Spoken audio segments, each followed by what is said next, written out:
This was irregular warfare at its finest.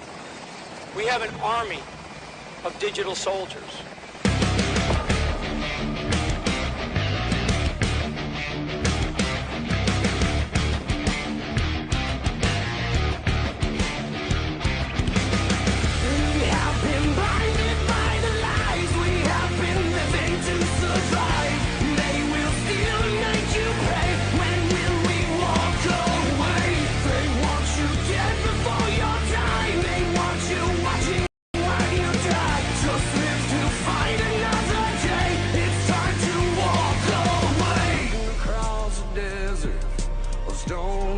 And blood, praying for an answer to the Lord up above.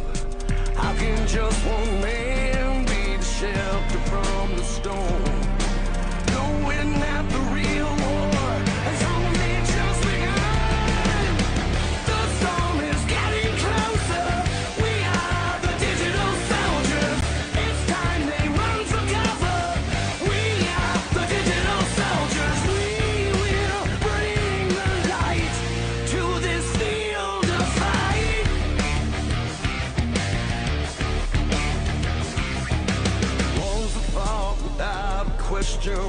Will be redeemed. The sacrifice they make won't be in vain. The fight for freedom is all that remains. We're gonna tell the people's story and make it right again. The storm is getting closer. We are the digital soldiers. The needless wars are over. We are the digital soldiers. We will bring the light to this field of fight. Looking for a fast way to track what's moving online right now? Head over to Qnotables.com.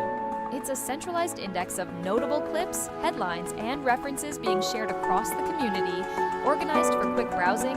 Use it to spot patterns, pull links, and build your own research list. Qnotables.com. Browse the notables, verify the facts, stay informed.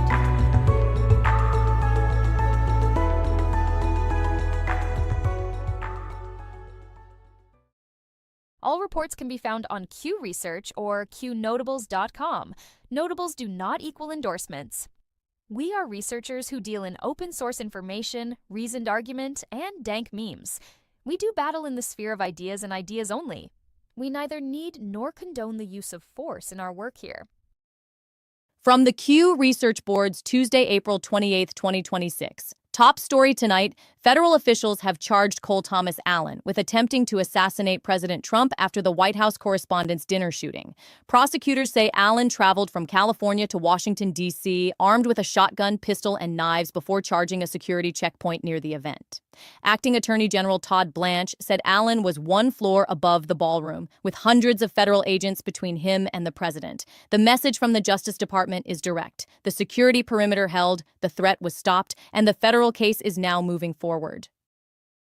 Investigators are also examining whether Cole Tomas Allen had any connection to the Wide Awakes. Acting Attorney General Todd Blanche confirmed that federal investigators are looking into that question as part of the larger case. With charges already filed, the investigation now moves into motive, ideology, writings, contacts, travel, weapons, and any possible network behind Allen's actions. This is no longer just a security story. It is now a federal terrorism, assassination, and political violence investigation. White House Press Secretary Karoline Leavitt is putting political rhetoric at the center of the national conversation. After the White House Correspondents Dinner attack, Leavitt said people in positions of power have spent years using language that can inspire violence in unstable individuals. Her point was simple. When public figures repeat extreme claims every day, the words do not stay in the studio or on social media. Eventually, unstable people may act on them. Karoline Leavitt also praised President Trump as fearless, saying he loves the country and is willing to put his life on the line to keep his promises. The administration is framing the attack as more than a failed security breach. It is being presented as another sign of the danger surrounding modern political life, especially when public hatred is aimed at one man, one movement, and one side of the country for years at a time. Dan Scavino is calling for Americans to unify after the White House Correspondents' Dinner attack. His message was direct. Come together, move forward together, and remember that the country is stronger when it refuses to be broken by political violence. After a direct threat near the president and senior officials, the call from Trump's circle is for strength, resolve, and national focus. Bruce Springsteen, a longtime critic of President Trump, opened his Austin concert by offering thanks that Trump and others were not hurt in the White House Correspondents Dinner shooting. Springsteen condemned political violence and said disagreement must remain peaceful. Coming from one of Trump's most public celebrity critics, the statement stood out as a rare moment where the violence was treated plainly and the president's safety was acknowledged directly. The January 6 rhetoric debate is back in the spotlight after the White House Correspondents' Dinner shooting. Critics are asking why President Trump's words to march peacefully and patriotically were treated as incitement, while years of harsher political language from his opponents is often brushed aside. The double standard is now part of the national conversation, especially after another violent act aimed toward Trump and his circle. In domestic politics, President Trump and First Lady Melania Trump welcomed King Charles III and Queen Camilla to the White House as the royal couple began a 4-day state visit to the United States. The visit included a ceremonial greeting, private tea, and diplomatic events tied to the U.S.-UK relationship during America's 250th anniversary year. The signal from Washington was clear. The alliance remains active, visible, and strategically important. The Trump administration has agreed to a second settlement involving Michael Flynn, according to a new court filing. The agreement follows an earlier settlement tied to Flynn's claims over the Russia investigation. The case keeps the fallout from the Russia probe alive in the courts and shows that some of the biggest political fights from Trump's first term are still being settled years later. Harmeet Dillon is calling the federal indictment involving the Southern Poverty Law Center earth-shattering, saying the case pulls back the curtain on an organization long treated as an authority on extremism. The indictment is becoming a major legal and political flashpoint over power, labeling, fundraising, and accountability. The larger issue is whether organizations that label others as dangerous have been operating without enough scrutiny of their own conduct. On election integrity and redistricting, President Trump is calling on Republicans to fight for the Save America Act. The proposal pushes voter ID, proof of citizenship, and tighter limits on mail-in ballots. The election fight is now moving from campaign rhetoric into legislative pressure, with Trump arguing that ballot security must be a top priority before the next national vote. The central message is simple: secure the voter rolls, verify citizenship, and tighten the rules before 2026. The Supreme Court handed Republicans a major redistricting win by allowing Texas's newly redrawn congressional map to stand for the 2026 elections. The ruling clears the way for a map that could strengthen Republican control in several districts, overturning a lower court block and keeping the new lines in place for the midterms. With control of Congress on the line, Texas is now one of the biggest redistricting battlegrounds in the country. Florida Governor Ron DeSantis has revealed a new congressional map that could move 4 additional House seats toward the Republican column. The proposal now enters the state-level process as the national redistricting fight grows more aggressive. Democrats have used redistricting hardball for years. Now Republican governors and legislatures are answering with maps of their own, and Florida may become one of the biggest prizes on the board. The redistricting war is expanding as another Democrat, New Hampshire's Dale Gerard, has reportedly switched to the Republican Party. The party switch story lands at the same time courts and governors are reshaping congressional maps. With control of Congress at stake, every seat, every district line, and every party switch now carries national weight. The 2026 House battlefield is being built right now. Senator Chuck Grassley's latest Clinton Foundation release is putting fresh pressure on the Justice Department and FBI. The 91-page document package raises new questions about foreign money, political access, and whether key investigative leads were handled properly. Grassley is moving the issue back into the oversight lane and demanding answers. The Clinton Foundation story is not finished. It is back in official channels. At shop.isitwaya.com, everything you buy supports Acun.top, the place where people talk freely no matter what. Check out our Acun Honey Pot, a jar of yummy honey that's as strong as your voice.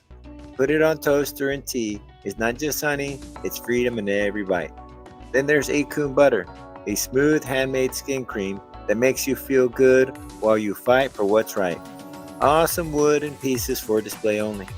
Hang them up or set them out. They're for showing off Acun's tough spirit. Want to help even more? Get a proto membership. So go to shop.isitwaya.com now and grab some goodies. Help akun.top keep free speech alive, and let's keep the ideas flowing loud and free. All reports can be found on Q Research or Qnotables.com. Notables do not equal endorsements. We are researchers who deal in open source information, reasoned argument, and dank memes. We do battle in the sphere of ideas and ideas only. We neither need nor condone the use of force in our work here.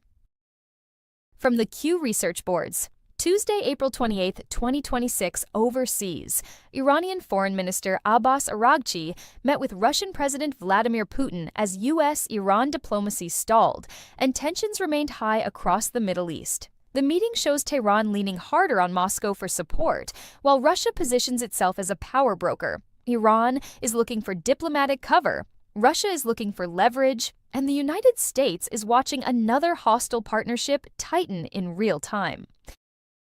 The U.S. Navy is enforcing pressure on Iranian-linked shipping as tensions continue around Iranian ports and the Strait of Hormuz. American naval forces have redirected Iran-linked vessels, while Iran condemns the seizures as piracy. The standoff now reaches diplomacy, energy markets, and maritime security all at once. This is the kind of pressure point where one ship, one mistake, or one escalation can affect the whole region. Russia and North Korea are deepening military ties. Russian Defense Minister Andrei Belousov and State Duma Chairman Vyacheslav Volodin met with Kim Jong-un in Pyongyang, while North Korea opened a memorial for troops killed fighting alongside Russia. Both governments are discussing longer-term military cooperation. The message is clear: Moscow and Pyongyang are no longer keeping their partnership quiet. Questions are growing over whether power is shifting behind the scenes in Ukraine. Reports point to rising tension around President Volodymyr Zelensky and the growing profile of military intelligence chief Kyrylo Budanov. Long wars create political pressure, and Ukraine is now showing signs of that strain. The battlefield is one front. The internal power struggle may be another. Israeli defense firm Elbit Systems has opened a new unmanned aerial systems facility in Qnotables, Romania.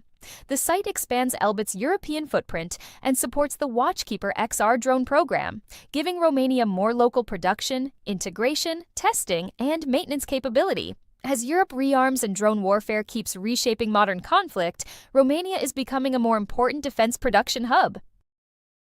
In crime and cartel news, Mexican special forces arrested Audias Flores Silva, known as El Jardinero, a top commander in the Jalisco New Generation cartel. He was captured in Nayarit after a major intelligence operation and had a $5 million U.S. reward tied to his name.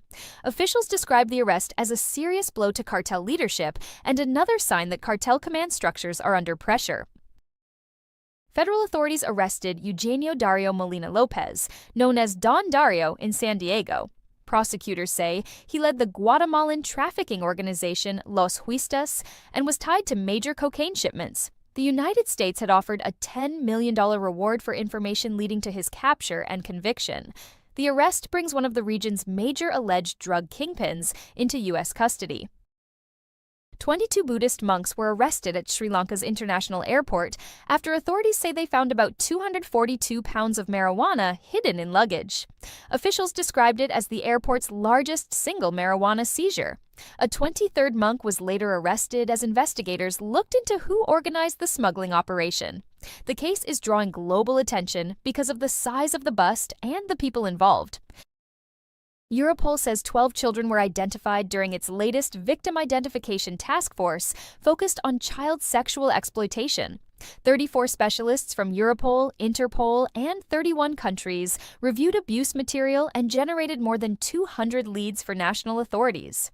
The work continues as investigators try to identify victims, locate offenders, and rescue children from ongoing abuse. New allegations involving Jeffrey Epstein's Zorro Ranch in New Mexico are drawing renewed attention. Reports cite claims that multiple young men were drugged and sexually abused at the property, with lawmakers and survivors calling for deeper investigation. The story adds pressure for more transparency around Epstein's network, his properties, and the people who moved through those circles. Virginia Giuffre's family is marking the first anniversary of her death while continuing to call for justice for Epstein survivors. Giuffre became one of the most recognized voices against Jeffrey Epstein's abuse network, and her family says her legacy remains tied to accountability for victims who were ignored for too long.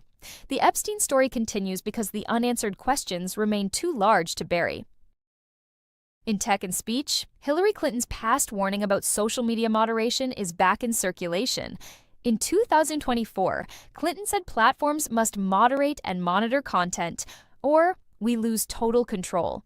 Critics now point to that line as a revealing statement about speech, censorship, and the political establishment's fear of losing control over public debate. The fight over online speech is not slowing down. It is becoming central to politics, media, and elections. The pressure campaign over online speech is heating up again.